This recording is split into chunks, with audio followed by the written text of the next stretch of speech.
We were told that when we had a president, we'd see a giant global political figure, the man that would be the political leader for 500 million people, the man that would represent all of us on the world stage, the man whose job was so important that, of course, you're paid more than President Obama. Well, I'm afraid what we got was you. And I'm sorry, but after that performance earlier that you gave, and I don't want to be rude, but you know, really, you have the charisma of a damp rag and the appearance of a low-grade bank clerk. And the question that I want to ask, that we're all going to ask is, who are you? I'd never heard of you. Nobody in Europe had ever heard of you. I would like to ask you, President, who voted for you? And what mechanism? Oh, I know democracy is not popular with you lot. And what mechanism do the peoples of Europe have to remove you? Is this European democracy? Well, I sense, though, that you're competent and capable and dangerous, and I have no doubt that it's your intention to be the quiet assassin of European democracy and of the European nation states. You appear to have a loathing for the very concept of the existence of nation states. Perhaps that's because you come from Belgium, which of course is pretty much a non-country. But since you took over, we've seen Greece reduced to nothing more than a protectorate. Sir, you have no legitimacy in this job at all, and I can say with confidence that I can speak on behalf of the majority of the British people in saying we don't know you, we don't want you, and the sooner you're put out to grass, the better. Well, as you said, Mr. President, you wouldn't like to be rude, and I prefer to go ahead with this statement. I'm very disappointed with you, President Buzek. It is not acceptable that in this Parliament a group chairman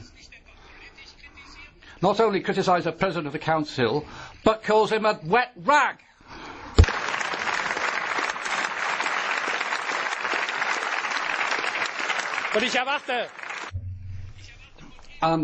I expect you, President,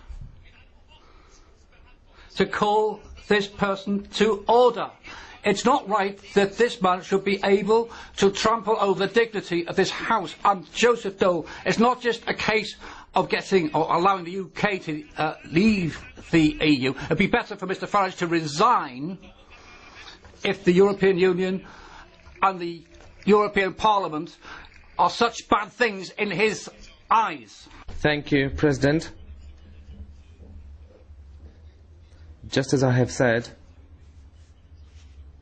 to President Farage previously, 2 months ago, and today I repeat this, these type of addresses, which are character assassinations of individuals, are inadmissible in the European Parliament, and I spoke to Mr Farage about it, and I drew his attention to it.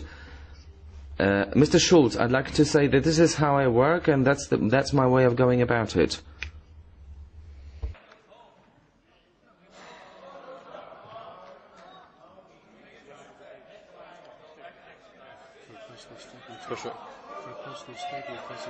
Is it personal statement? At the end of the debate. Bardzo proszę. The floor is yours. You may not like what I say, but just consider your behaviour. You, after the Irish people in a referendum voted no, said that our group had opened, by supporting the no vote, that we'd opened the door to fascism.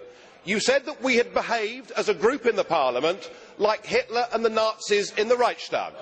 We've been called by Danny Cohn-Bendit mentally weak. You know, it has to be, it can't be one way. It is not personal statement. Mr. President Farage, it is not personal statement. I am very sorry, it was not personal statement. We must keep order and all the regulations of our Parliament.